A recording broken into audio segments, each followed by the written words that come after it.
This is the Puerto Rican Punisher Babe telling you to check out Chop's videos on YouTube.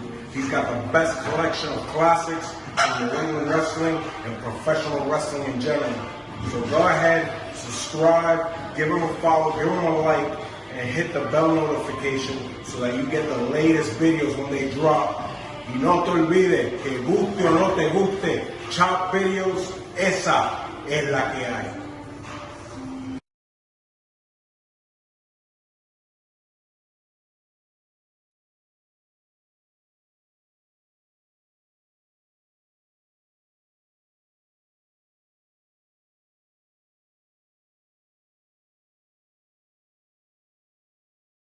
Have you seen my page, my channel? I haven't gone to it yet, honestly. Oh, you haven't? All right, you got to check it out, man. As soon as we get done, I'm going to be checking it out. All right. Chop's videos. If you're friends with me on there, right? I post a lot of my videos and stuff on my Facebook. If you go in there, you can look at my page. Subscribe, please, if you can. Absolutely. I posted some of your matches. I got a bunch of Yankee Pro stuff too that I post. Nice. South Coast, a little bit of everything. I got tapes for years. Nothing new. Dude, it's crazy. Like all of my stuff was on VHS, so I lost a lot of that. And then now I'm finding all sorts of stuff on YouTube. A lot of my friends are like, dude, I didn't even know you did that. So, well, that's what my stuff is. It's all VHS I had buried in a closet. I didn't know how to do any of this 6 months ago. And I was cleaning out my closet and I ran across tapes and I was talking online to somebody and they're like, hey, can you throw that match up? You have that. And I'm like, I don't know how to do that. So I, YouTube figured out I didn't know how to put anything on YouTube and I didn't know how to take it from VHS and change it digital. So I learned. And then somebody else seen it. They're like, hey, put my match up, and then I all of a sudden got all this interest and I started learning how to edit videos. In 6 months, if you look at my page, I've learned how to do so much. Now everybody's like, I got all this interest and then I was gonna put I got more Primal footage than anybody, I guess. Nobody's got Primal footage. I got a bunch of them. So I was gonna put it up. Then Stallion messaged me. What are you doing with the Primal foot? Like excited, not mad. What are you doing, kid? Let's do something. I'm all in. Let's do something. I'm like, well, and right when he said that, an idea popped in my head. I said, well, if you want to do something with it, what I'd like to do is put it all up in order and insert comments and memories from everybody telling the true story about what happened from everybody's own perspective. But no bullshit, the true story. Here's what I remember, not just the in-ring shit, but outside the ring. Oh, yeah, absolutely. My buddy, here's what we were doing. I remember more of the outside stuff than I do the inside. Right. Well, that's what I'm saying. It ain't all about the inside. It ain't even about, it might be, hey, here's what I remember doing with Vertebraker. Here's how, Brick House brought me in, whatever, you know what I mean? Just whatever, even if it's 5 minutes, even if it's just one clip I use, I don't care. It's not just workers, it's fans. It might be somebody sitting home watching on TV. It might be whatever, just 50 different perspectives of the same thing. 50 different people might tell the same story, but it might be totally different. That's kind of what I'm looking for. Nice. So I'm just a fan with a bunch of tapes. It's like what got me is like, Anthony, right? Rufo and people. God rest his soul. Dude, I got so much of his shit that nobody's seen, and I'm like, this shit needs to be up for people to see it. What if his kids want to see it, or whatever?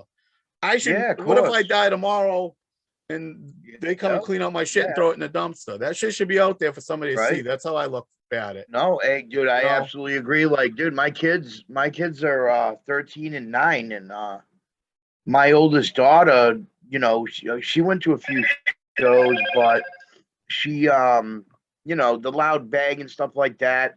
I mean, she went and she saw, but she was so young, she don't remember any of that stuff. So, I was lucky enough to, I did like 3 matches, about a year and a half ago, and I'm like, holy crap, man, I can't believe like I did the stuff that I did without even batting an eyelash, man. I tell you, the first spine buster I took, my first match back, dude, my back went into spasm. I smashed my head, bro. Gave myself a concussion on a spine buster. I'm like, dude, I did this shit on the ground. Like, I did this shit in a ring on the fucking hard ground. I did it everywhere. And you just, you really appreciate, like, your body, like, is always, like, conditioned for it.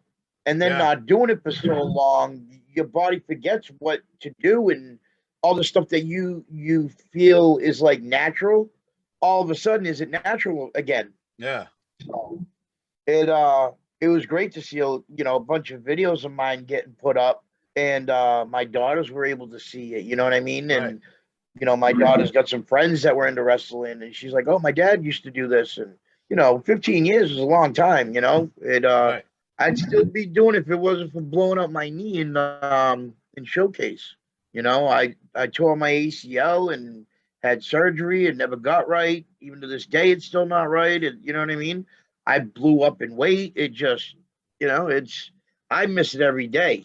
But wrestling became different from when I started. Like, we were like a family. You'd go to a show, you went out to eat with the guys afterwards, and then at some point in time, a few years in, any pussy with a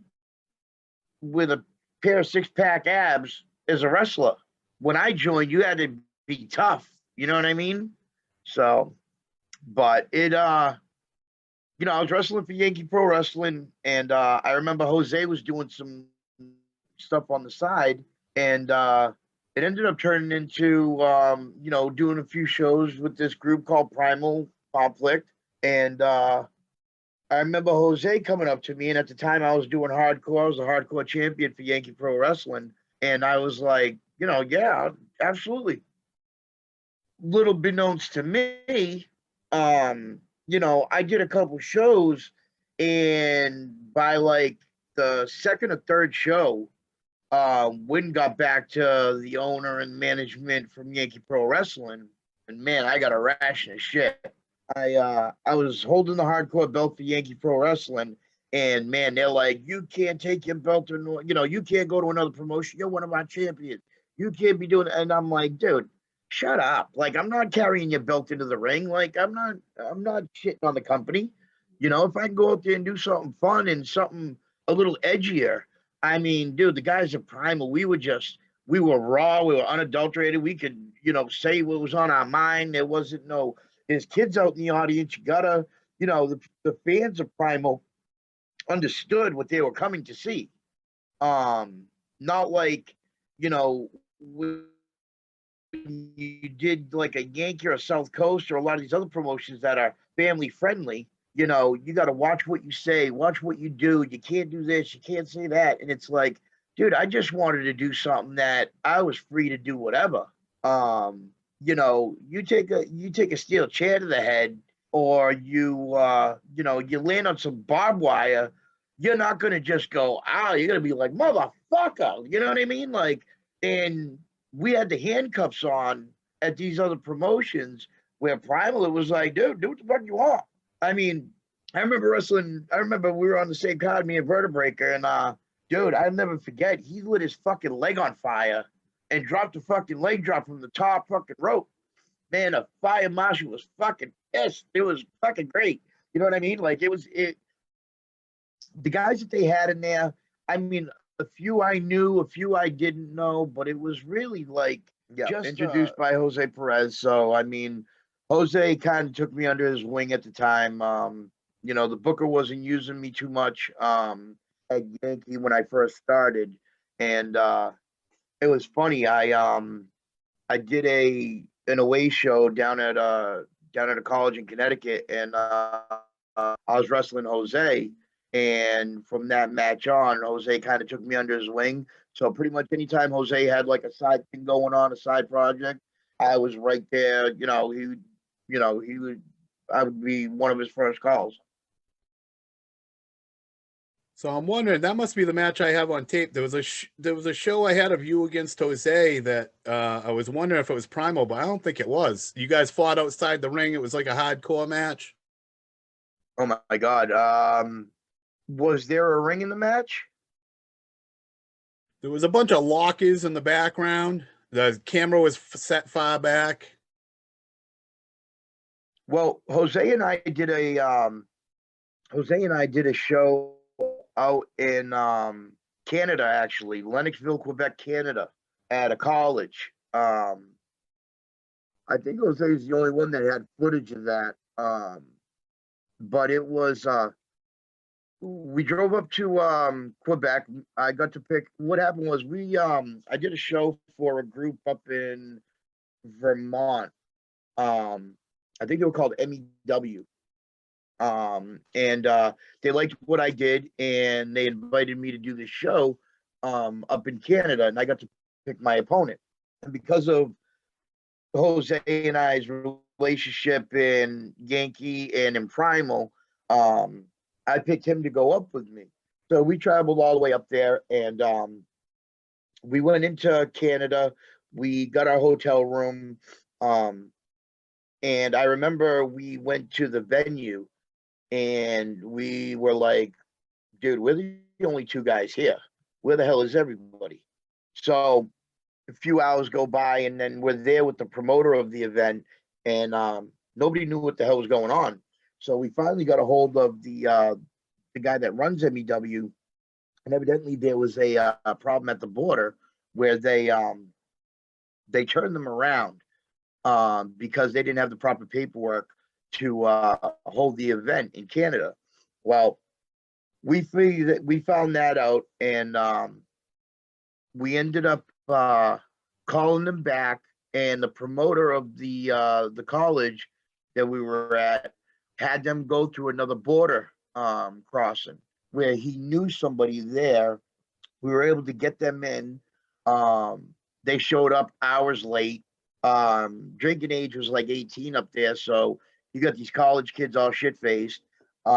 We had a couple hundred people there, and when it started to get closer to about 2 hours, hour and a half before the show, the ring truck finally shows up with the guys. Well, they're trying to move their ass and get the ring set up, and they realize they forgot like a cable or a piece to the ring, and they can't set up the ring. So now we got this promoter that's upset. We got this guy that owns the company trying to kiss this poor guy's ass. And Jose and I had a conversation. Our match was to be a hardcore match anyway. Excuse me. And Jose and I were like, fuck it, we don't need a ring. We got these weapons scattered all over the place. We don't need a ring. And let's go talk to the promoter and the owner of MEW. And we said, listen, you got this small crowd here, maybe 100 people, 50 to 100 people. I said, the ring is not going to get set up. These people weren't like the other couple hundred that left. They stuck around to see what was going to happen. And we were like, listen, we don't need a ring. Give us as much time as we want, and we'll give you guys a show. They're like, are you serious?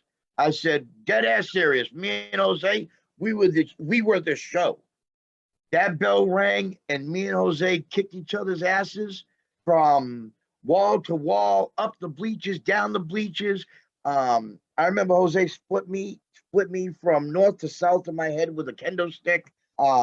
Split me east to west with this huge cookie sheet. We did fire on the gloves. We did thumbtacks on the ground. I remember dropping an elbow off the bleachers, and we were using the beer table. And I set Jose up, and I get halfway up on the bleachers. I dive off this thing, and to my dismay, the table had 3 sets of legs. So when I hit that thing so hard, I thought I was going to shit myself. So I land on the table. The table doesn't break. Jose climbs halfway up. He drops a leg. One set of legs buckle out. We slide down to the floor. So now I'm busted wide open. Jose's busted open. I'm taking hip tosses into like seats. We worked our way all the way around the building. And the best part about it was the crowd wasn't even in their chairs. This was like a high school fight. Everybody circled around us like a high school fight, and everywhere we went, the crowd followed. And like when we went up to bleachers, security kept them back. But man, it was no holds barred. Nobody was in the seat. They just followed us around in a circle everywhere we went. If I remember correctly, at about the 27th minute of the match, if you can believe that, Jose busted me with we did a back and forth, doing a couple punches, back and forth. Jose picks up the kendo stick and just completely shatters it over my head. I mean, the whole thing splintered. He busted me from front to back, and he hit me with this super kick, man. I saw fucking stars. I dropped. He got the pin. He got the win.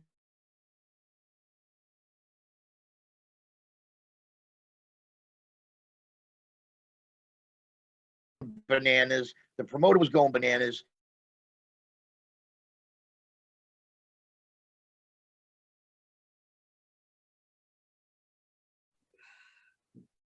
You're locked up. I'm not quite sure what you had last. You were saying the promoter was going nuts after he busted you with the kendo stick. Yeah, so he busted me up with the kendo stick, and he gave me a super kick, and we got the pin. Promoter was going crazy. The owner was going crazy. EMTs came out, man. They wrapped up my head. Like, it was it was quite the fun time. Then they paid us really, really well for like the first time ever in indie wrestling. They paid for our hotel on top of it. And I mean, the guy had made some money at the door, and we were the only match, so they were like, "Here you go, bang, bang, bang." Then the owner of the company threw us money. It was we didn't do it for the money. We did it because we felt bad for these people that hung around and wanted to see something. And I think we gave them their money's worth that night. Was that there was a big line of lockers in the background there, and the crowd when they were sitting was all on one side? Is that place? See, I don't think so. No, because we did it in a gymnasium up in Canada. I'm trying to remember where that was. I'll have to look at the footage. But that was a match. I was wondering where that was because it was showing on a Jose spotlight on Jose's special, like a half-hour show I have on tape. Really? Yeah, I'm gonna have to take a look at that too and figure where that was, because that might have been a Primal show. Yeah, it's no Primal show I ever seen, but Primal showed it on their TV as like a Jose special, and every other match is Primal except for that one match. And I'm like, was that your debut against Jose? I figured it was like a tryout to get into Primal. I think it might have been. Again, a lot of chair shots back in my day. I held that Yankee Pro Wrestling Hardcore Championship for 9 months, and then I was doing the Primal stuff. So I took a lot of damage back then. I also have on tape Yankee Pro at the PAL Hall where they did a whole night of cage matches. Do you remember that? I have that on tape. I believe so. I'm trying to think of who I worked that night. Yeah, I can't remember. I don't have it in front of me, but I know Jose was on it. Pretty Boy. I interviewed Pretty Boy last week. I did Hugo. I'm interviewing a lot of you guys. Well, it's crazy because those are the main guys that like I was with at Yankee that kind of were like, you know what I mean? Hey, we're doing this Primal thing. You wanna do it? I'm like, yeah, absolutely. You know what I mean? And at the time, that was my niche, man. Like, I wasn't the biggest guy. I wasn't 6 feet tall. I wasn't, 6-pack abs, but, I could swing a chair with the best of them. I could take a chair shot with the best of them. You know what I mean? And I was willing to do the shit that nobody else wanted to do. You know what I mean? That's what, made Jose want to bring me over to Primal, because that's what we were giving people in Primal. It was just unfortunate that, I had to be given that ultimatum. And, looking back on it, it's like, the business was just so hard to like get into and be used a lot, and to work every weekend. No other promotion was working every weekend, 2-3 times a weekend. So it was a crappy ultimatum that I was given, and I had to do what was best for me at the time. But looking back on it, I should have just followed what I wanted to do and followed my heart with what I was doing at the time, and to hell with the belt. The belt just weighs your bag down. That's all that is. Is that why the Mike Rampage name come about, or is there more to the story than that? Well, it was part to do with the fact that I couldn't use that name in another promotion, and we were kind of trying to keep it hidden from the higher ups at Yankee that I was on the card. But part of the Rampage name too was my attitude and the path I was tearing through wrestling at the time, because listen, at that time I was really bitter. I was really angry person because, you know, I could wrestle with the best of them, but I wasn't given the opportunity because the promoter at the time, he had his good old boys, and you know, even though the older guys, the older boys took me under their wing, the booker at the time, God rest his soul, he would always say, "Oh, I didn't know what to do with you. Oh, I made you into that hardcore, you know, New England, whatever you want to call me, you know, New England legend of hardcore, whatever." And I looked at him and I was like, "Bro, the first time I did a hardcore match and I bled with Jose under Jose's advisement, let me, you know, fill you in on that. I got my butt chewed out by the promoter, and I didn't think I was going to see another show."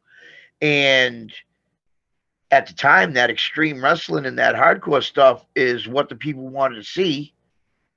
They didn't want to see that Mickey Mouse crap that they were seeing on WWE, because I mean the attendance, the ratings were all going downhill at the time, and ECW was picking up steam, and that's what the crowd wanted. That's what the crowd wanted to see. But you had all these guys that, "I ain't doing that. What, laying on double, I ain't doing that. Barbara, I'm not doing that." You know, and don't get me wrong, I had my limits. You know, these guys do these light bulb matches and stuff. I could never do those. People don't get it. Like, there's poisonous gas in those, you know, light bulbs and stuff. You get that in your eyes and under your skin. It's definitely not good for you. But I mean, other than that, it was, bring it, bro. I'll do whatever. You know, I'll do whatever to make sure that these people remember me when they leave that night. And I think that was the draw for Jose bringing me over to Primal, and just my attitude of like, "Dude, you don't want to give me a shot? I'm going to make my shot." So. Yeah, I think there was a big change of guard around that time, like you're saying. Everywhere. I think NEWA was the same way, where they got a lot of their guys. And I think ECW coming out of that with a lot of the indies. And I think Primal was one of them that was trying to build a roster of guys, trying to grab the guys that were like sick of it and just wanting to do their own thing and prove themselves and do what they wanted. Yeah, and they had the right idea. They Tiny the Terrible. Oh my God, Tiny the Terrible, man. I've had some. That guy is just a trip. I got so many memories of Tiny the Terrible between, you know, Primal and just working, you know, with him on the same card. I mean, I remember doing a show out in Adams, and he was on the card. And out in Adams, they have the place, the venue is like, you know, there's a neighborhood right behind the venue. And I remember he was like out there and he could smell food. And he goes and he leaves the parking lot. He rounds the corner and he starts walking into this driveway where this family's having a barbecue. And I'll never forget. He puts his hands up. He goes, "Hey, don't be alarmed. I'm just a little black midget. I'm not a baby bear. I can smell the food. I just want to see if I can." So that's the type of crap that, you know, Tiny would pull. You know, he'd have a ladder match with another midget, and it would be like a 3-foot high step ladder. You know what I mean? He was a trip. I'll never forget. He was running for like city council or something in Providence or something. I'm like, dude, like, you're fucked, bro. Like, you know, but Tiny was always, you know, another one that was really good friends with Jose. You know, Jose kind of really, you know, when the whole midget thing was like a sideshow attraction. In wrestling at the time, and Jose really let Tiny be like one of the boys instead of just like the sideshow thing. You know what I mean? So, but yeah, Tiny's always been a trip. I actually talked to Tiny tonight on the phone. Did you really? I messaged him. I wrote this as doing an interview. Somebody gave me his number, and I'm like, so-and-so gave me a number, man. I'm doing this thing. He messaged me back. You want me to talk? You better have some money. Oh my God, figures. I'm like, bro, I don't have no money. I'm out with a hurt back, just sitting home doing this stuff because I got time trying to put people's footage online. I'm like, I hope you're doing good, Tiny. You know, I got your footage on there if you want to see some stuff, whatever. I was just nice to him. Yeah. So like a couple days later today, he calls me. He's like, oh, I didn't know who you were. I talked to Shiki. He says you're cool. He's like, I'll do whatever you want, man. Yeah, you're cool. Yeah. I know you're cool. I didn't know who you were. Okay. Yeah, he and that's Tiny in a nutshell. Like, you know what I mean? He really like, and I get it, you know what I mean? He profits off of what he is, and if he didn't know which direction it was coming in, then he's like, shit, you want an interview, you better pay me. But again, you know what I mean? Your name got thrown out there by somebody else, and Tiny's always been really cool like that, you know what I mean? If he knows that you came, with backing from one of the boys, he ain't it's not crazy, you know what I mean? Yeah, no, I totally got it. But I told him, I'm like, I've been talking to Jose, I've been talking to Verdi, I've been talking to Diamond, Dave Donovan. This guy goes, I don't know none of them. Yeah, because he probably owes them money, the motherfucker. It was just funny as hell. I was laughing, but today he called me, it was cool as shit. He goes, you know what?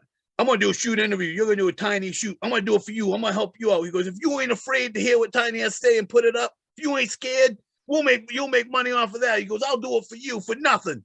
But today he was cool as shit. Once he knew I was cool, he was fucking cool, Yeah, but yeah, before that, absolutely. he was like, screw you, give me money. But as soon as somebody said I was cool, he was cool, Yeah, that's it. Dude, the first time I met Tiny, I thought he was a prick. Like, I'm like, dude, what an asshole. Like, you're a midget. You're getting booked on shows left and right, bro. You know what I mean? And once you really get to know him and you kind of know what he's about, dude, he's a funny bastard. Dude, actually, it's funny because the first time I met Tiny, I'm like, wow, what a dickhead. Then a few weeks later, I'll never forget, I'm watching Jerry Springer.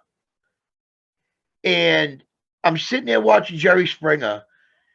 And who do I see go up on stage but Chris Blackheart? And I'm going, what the hell? What the hell is he doing on Jerry Springer? Now, his girlfriend, which really wasn't his girlfriend, was cheating on him in the episode. So then they're like, well, we're going to bring him out. They bring out Tiny the Terrible. I'm like, oh my God. Oh my God. So that was my first, I'm like, wow, what a dickhead. And then 2 weeks, 3 weeks later, I see him on Jerry Springer. I'm like, this dude is a freaking riot. But that was my first initial meeting with Tiny the Terrible.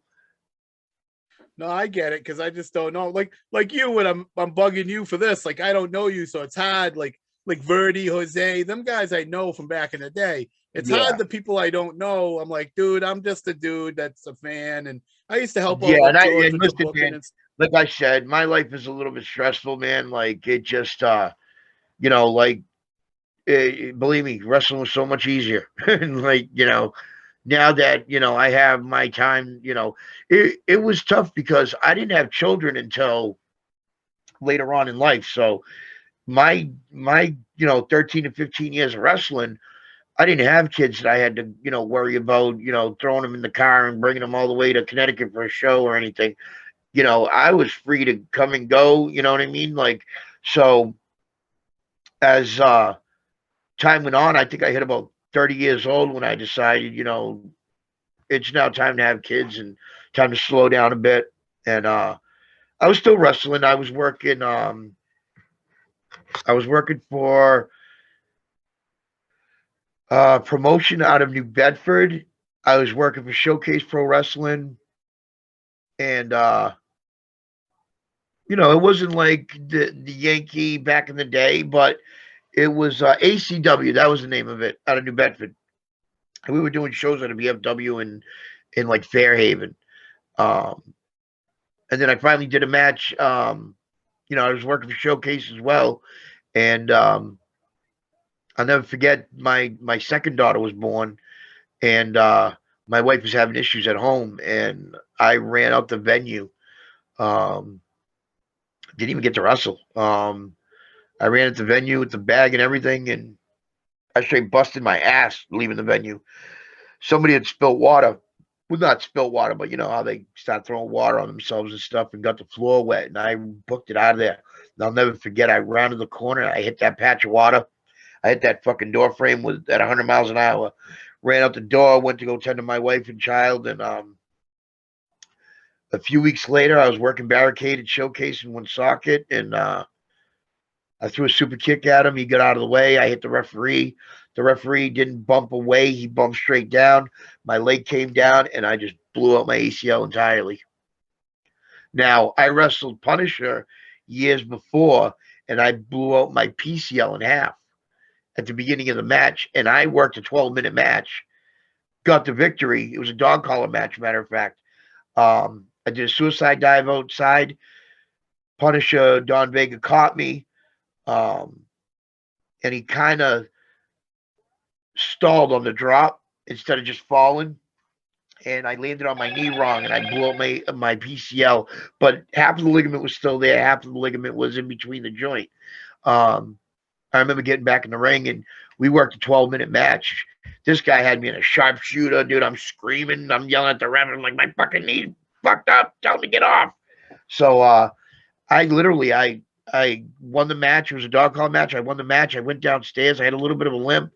I went home. Next morning, my knee looked like a watermelon. And I was able to come back from that. But when I did my ACL, I blew up my ACL on that super kick, and I went to go stand up, and I went right back down. Went to go stand up again, went right back down. I remember crawling to the corner. I picked myself up the corner. Barricade came in, and I'm like, Barricade, we got to take it home, man. Like, my knee's blown out. And thank God for him, because he was such a big guy. He grabbed me in a bear hug and literally lifted me off my feet, brought me to the middle of the ring, and gave me a huge belly to belly. I took the pin. Boys had to come from the back and help me out. Help me out of the ring. They had to help me, put me in the car, and we drove all the way home and went to the hospital here at home. Of course, I got changed and everything else, and I show up there. They're like, "How the hell did you do that?" I said, "Fell down a flight of stairs, man. It was the damnedest thing." So, it's I blew it out, had to have surgery, had a cadaver ACL put in, and just never been the same. I did an interview with Pun too. He did one for me too. Yeah, Pun, dude. Me and Pun started off together. Pun had been there a little bit longer than me by a couple months or whatever. But when I started, the class was really like Brickhouse was our trainer. We had the Thunder from Down Under, Mike Foster, Lance Silva, Don Vega, and myself. We were like the main class. And then we'd have random students coming in. Random students would be coming in. Random workers would be coming in to work out with us. And after a while, Brickhouse had gotten injured, and I took over the class.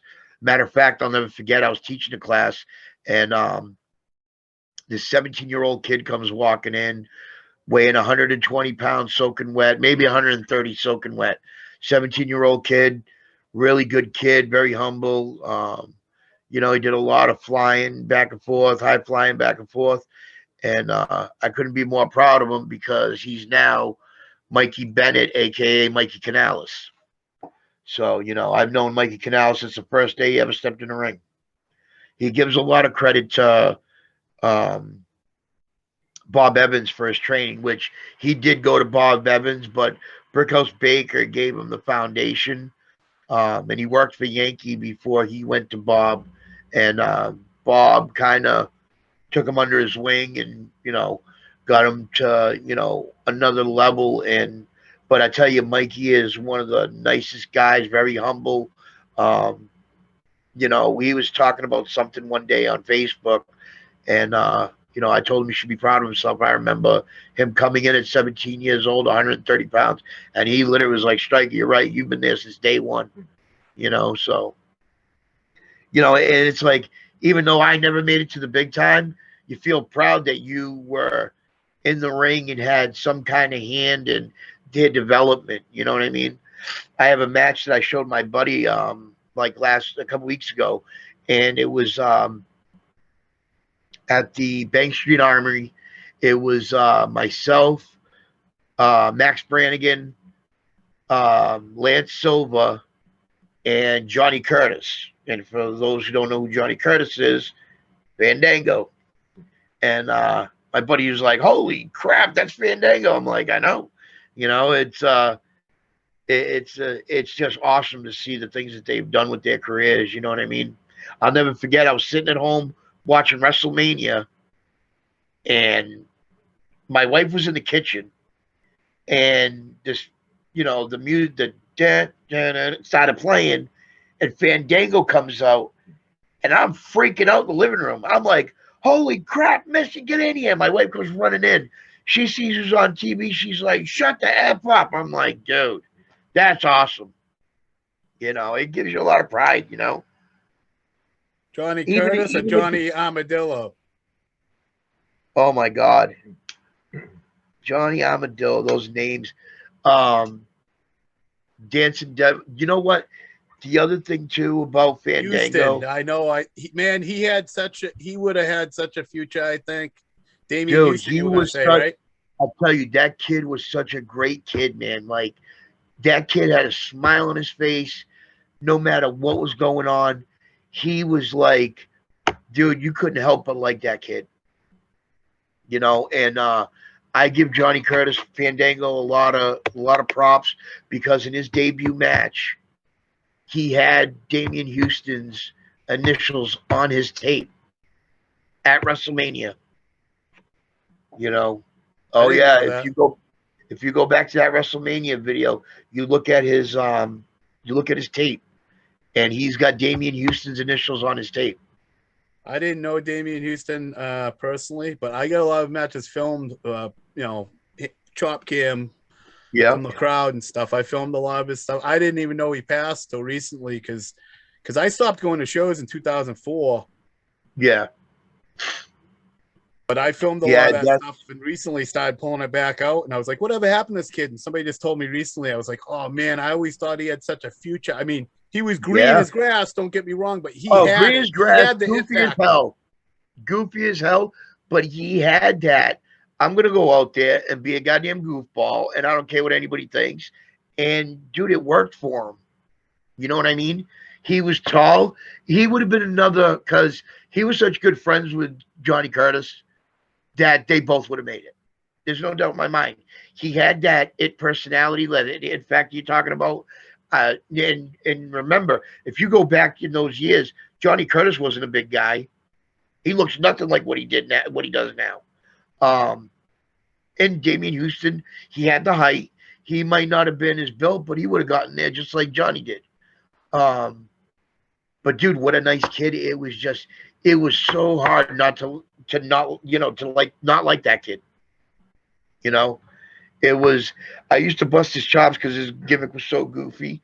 And if you're going to be the dancing devil, you might want to learn how to dance. But it was like, yeah, that's man, what made the gimmick.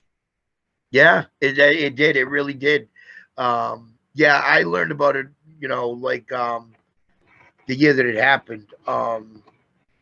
Yeah, I guess he had moved out to California or whatever, and got into a serious motorcycle accident. And that's how we lost Damian Houston. But tragic, man. It really is. And like some of the guys that we've lost, even along the way, Anthony Ruffo,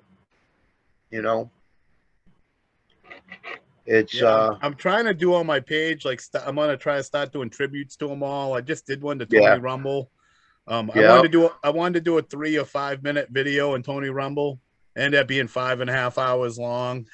Holy crap! Nice. Yeah, I just couldn't stop doing the clips, man, because it just I'm like, all this deserves to be out there for people to see. Yeah, Steve Bradley was another tragedy. Yeah, I've been putting Steve Bradley clips up. I try to stay away from copyright and all that stuff, so put up stuff that people aren't gonna nail me with.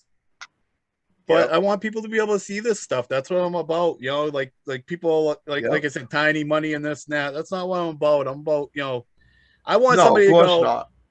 So someday somebody's go, Anthony Rufo. 10 years down the road, somebody could do that, and I want a tribute to be out there for somebody to be able to share or see. That's what today's about. Dude, Chopper, I got to be honest with you. Like, when you hit me up, well, what happened was I got tagged by the Punisher Don Vega that you were looking for me. And that's how, like, that came about. And at the time that, I know it was just recently, but at the time I was kind of feeling like a little bit bummed out because I held the Yankee Pro Wrestling Hardcore title for 9 months. I mean, there wasn't many venues you didn't know who I was. And I keep seeing these guys, and I get it, dude. It's a popularity thing, and it's, but they got the New England Hall of Fame, and I've always been like, bro, how do I get shunned after busting my ass for 15 years? You know what I mean? And there's guys up there that are like, what the fuck did he do? You know what I mean? And don't get me wrong, there's a lot that deserved it. There's a lot of guys that are in there that deserved it. But there are a handful that are like, why? Because you're fucking friends with him? You're in the Hall of Fame? So. Well, this type of stuff might get more people noticed. Joe Bruin, who puts that on, I just did an interview with, I did a 6.5 hour shoot interview with him that I'm putting up on my page. So putting people like you up might get more noticed like that too. Yeah, I don't. Absolutely. Keep going with what you were saying. Sorry to cut you off. No, not at all. Dude, we've been talking about so much, I totally lost where I was at. You were saying, to be honest, when you first heard Punisher got a hold of you about me trying to get in contact with you. I was like, yeah, absolutely, I want to do it. Like, I'm glad he remembered who I was. Meeting you, you know what I mean? Like, it gets to a point in your career where, like, you're like, dude, what did I do 15 years for? You know what I mean? And occasionally I'll be, somewhere and somebody will be like, hey, you're that guy that used to wrestle, huh? And I'll be like, yeah, absolutely. When I was wrestling at the time, dude, I'd go to like a Dunkin' Donuts and kids are asking me for autographs and stuff. You know what I mean? And you kind of get used to that type of like hype and that type of acknowledgement. And then when it's all gone, you're like, does anybody remember who I was other than, I still talk to Brickhouse on a regular basis. You know what I mean? Jose, not so much. I mean, just life goes on. We all grow apart, but like, Jose was Jose's the one that threw my bachelor party, back in 2003. It was, I got a receipt for him for that too. So some bitch brought me to the Cadillac Lounge, got me beat up by some strippers. So, but yeah, man, it's good to be remembered in some facet, in some type of way for what I did, Well, honestly, that's like I was telling you, that's what I'm about. This stuff shouldn't be forgotten, and these tapes shouldn't be, these matches shouldn't be not seen and thrown away. These people shouldn't be forgotten.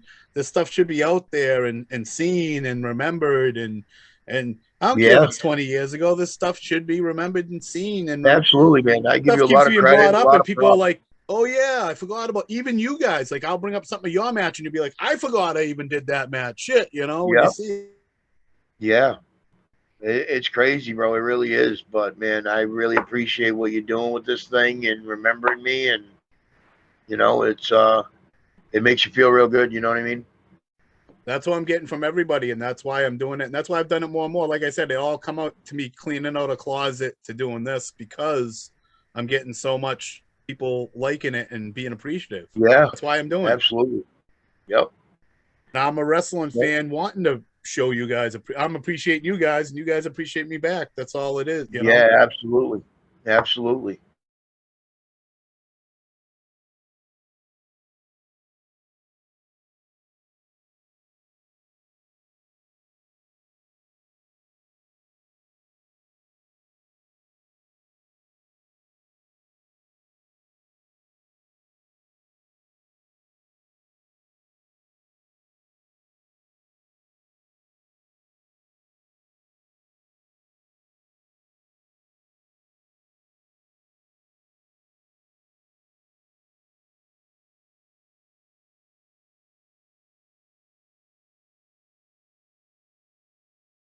Hello, wrestling fans. This is Brickhouse Baker, 2008 New England Hall of Famer. I need you people to do me a favor. I need you to go to Chops Video and subscribe to his YouTube channel. Again, that's Chops Videos. Go check this out because this guy's got some really good stuff from back in the day. Peace out. I am the Underground King, SWB, New England Hall of Famer, Tesla Strength founder and head coach. Looking for classic wrestling videos featuring New England Hall of Famers and legends? Check out Chops Videos on YouTube.